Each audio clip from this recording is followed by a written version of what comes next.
from Konami, from PES. We have Adam and Awesome from the PES, PES 2019 development team. Yeah, kind of. Right? I mean, Asim likes to think he's a developer, don't you?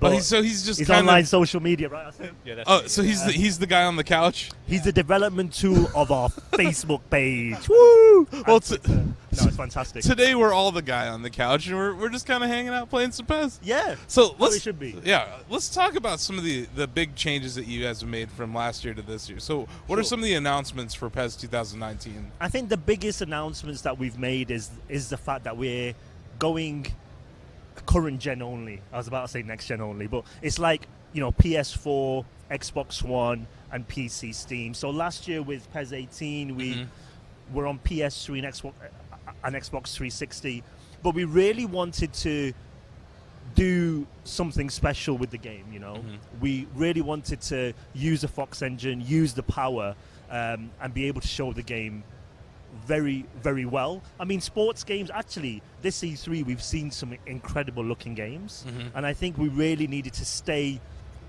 ahead or to keep up with everybody, and I think we needed to let go of the PS3 and 360 platforms to be able to take it to the next level. So that's the first thing for sure. Awesome. So this is an engine that's more designed for the current gen PS4, Xbox One, high-end PCs. Exactly, and we're utilizing PS4 Pro, Xbox One X.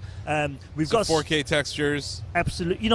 One of the most amazing things that we've done, actually, talking about 4K, is one of the new tools that we've got in the game. I mean, dynamic resolution isn't anything new, but incorporating it into our engine has been a challenge. So here you can see just how vivid the colors will still look in actual gameplay cam. You can see the grass looks like real grass. You can see the snow gracefully falling down, and you can see how it's building up on the sides as well. I was confused that it's snowing. Where are we right now? We are in Liverpool. Okay. We are playing at the Anfield Stadium at night, and it's winter. Okay, because I saw Argentina was on the field. I was like, hold on a second. It doesn't snow that often in Argentina. And that's why he works on social media. I see.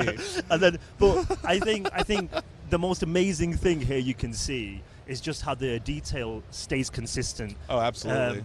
And even you can see the three stripes in the boots, the Nike ticks, the hairstyles, the player model structure.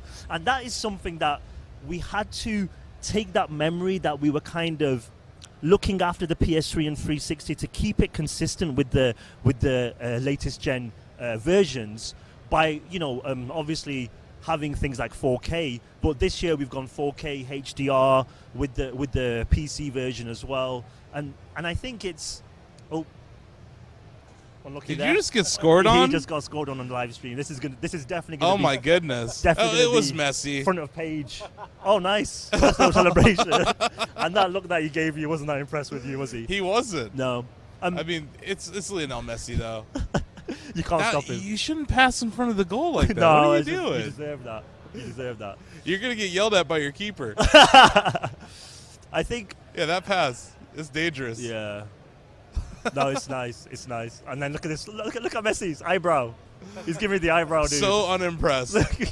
He's like, whatever. No, it's great. It happens, though. I thought it was a bold choice to play against Argentina. Yeah. But he is France, and you can even see from this angle, you can see Paul Pogba there, and he's got his blonde hair, blue stripe, and you can see it from the gameplay cam. Oh, yeah. It's definitely the most detail ever in a PES game, right? Yeah, for sure.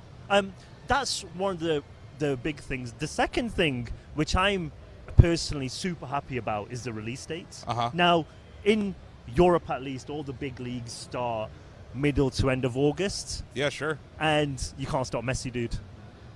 Oh, no. There you go. And for the first time, actually, we are bringing out PES in August.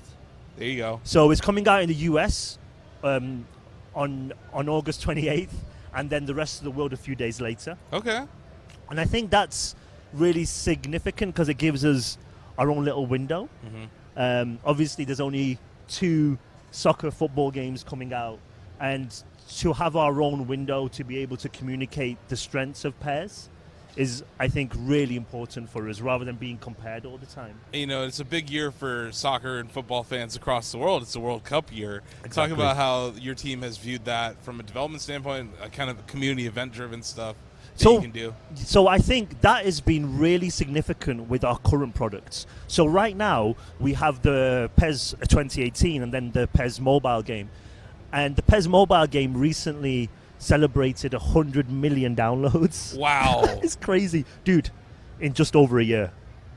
It's insane. That's crazy. It's insane. You know, it reminds me of what Todd Howard said at Bethesda with Fallout Shelter. He said Fallout Shelter had been downloaded on mobile phones more than all Bethesda games combined. Wow.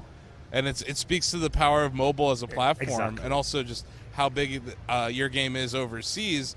Mobile games are super popular in Asia. Yes. You know, it's funny, when I was over there for TGS, everyone had their phone out. Yeah. No one's playing Switch. No one's playing Vita. No one's playing 3DS. Yes. It's really a phone dominated market now, and having PES on mobile is huge. Absolutely. Congratulations, 100 million downloads. It's crazy, right? Thank you so much. That's massive. So what we've done is, over the World Cup, we've actually announced a campaign where we're working with a lot of legend players. Now, for us, legend players is actually a key feature, or like a key announcement for PES 2019 as well. So we have David Beckham as an exclusive legend. Wow. For PES 2019, we're actually making an exclusive David Beckham edition as well. Okay. And when you purchase that version, we actually went in London, you were there, and we 3D scanned David Beckham as he is now as a 40-year-old. Okay. With all his tattoos. Looks fantastic. And he's actually a pre-order bonus for your My Club team.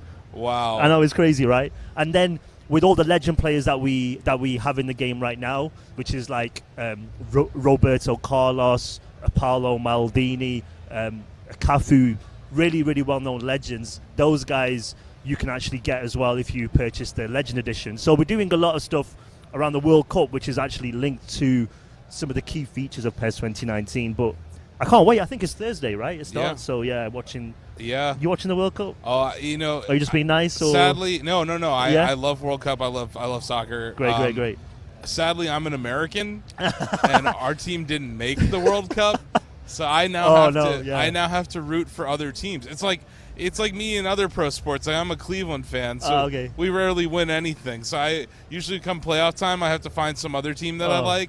So I think I'm going to root for Japan. I'm not really sure. They never win. You know what I mean? You're being really kind. I like their style of play. Yeah. Their possession kind of team. Yeah.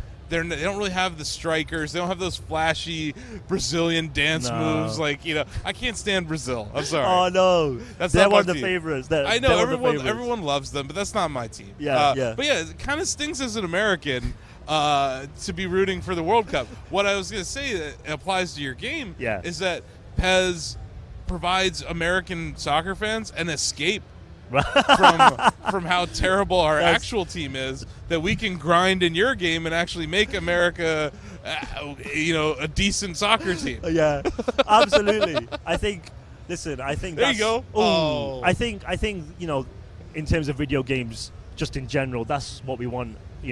A bit of escapism and being able to, certainly in a sports game, being able to live out your fantasy if you can't actually play the game, but to also control these amazing what a save these amazing superstars. And I think for PES, that's a really key trademark, is to be able to bring out the attributes of these stars, so when you are controlling Messi, you feel like Messi. And I think that's something that we've done every year, and this year more so because we've added in some new skills. There's a lot of players like Roberto Firmino from Liverpool, Ronaldinho back in the day, who would do a lot of skills and passing without looking, and that's some of the new skills that we've added in. There's a dipping shot and rising shot.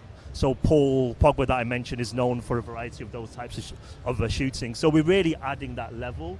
So you can definitely pick a team, might not be so great, maybe start a season, go into My Club and sign them, and then be able to make your team great. Yeah, I always felt that PES has this good balance of really solid soccer gameplay, but at the same time, you do things to make the game fun. Because I think if you just do a simmy kind of game and it's low scoring, it's not as enjoyable. But I think you've done a good balance of making it still a video game. You know, like people want to play NBA 2K and be LeBron James and score 80 points. And no, he's not going to do it in real life. But yeah, you want to have like 6 goals with Messi, you know, like, and you allow for that, but at the same time, it's within the rules of soccer. It's not goofy looking or anything at times. I think that's a really good point that you make. You know, I think we always have to make sure that it's a fun game, and if you are playing a simulation, there needs to be a balance. That there needs to be fun to be had, and I think that is really key for us making PES. Oh, just a little high. Almost. You gotta go top right there. So it's straight down the middle. Keep it simple. You know, I think that balance is something that we've managed to do, and one of the main reasons why is that I think the reason why people play PES and love PES is that it's super responsive, and it always has been. Yep.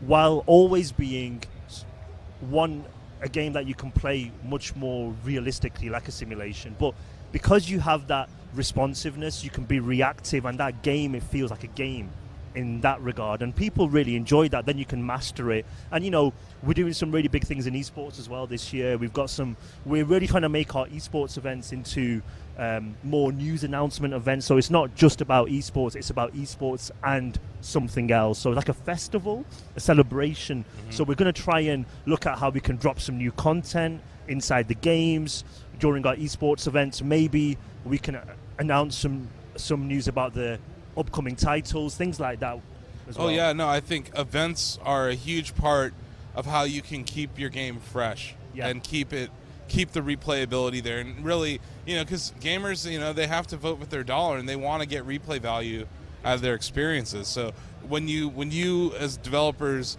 give us community events and also tie it to something like esports, that's more aspirational for gamers, and maybe not everyone's in esports, but there's more esports spectators than there are competitors. So it's making your game appeal to those folks. I think that's super important. Absolutely agree with you. And I think by having people who might sort of tune in just for the news suddenly experience this high level of game and maybe learn something and see, actually, this is for me too. And you can bring more and more people in. And different types of people. So I think it's something that we're looking to do. Awesome. And you know, a lot of the esports stuff that we're doing is around perhaps the last key pillar, which is licenses. We've already announced 7 new leagues coming to PES. You lost, by the way. I just oh my God! Do you know you lost? It happens all the time. On a live stream. Are you gonna fire him on the live stream? Maybe I'm thinking.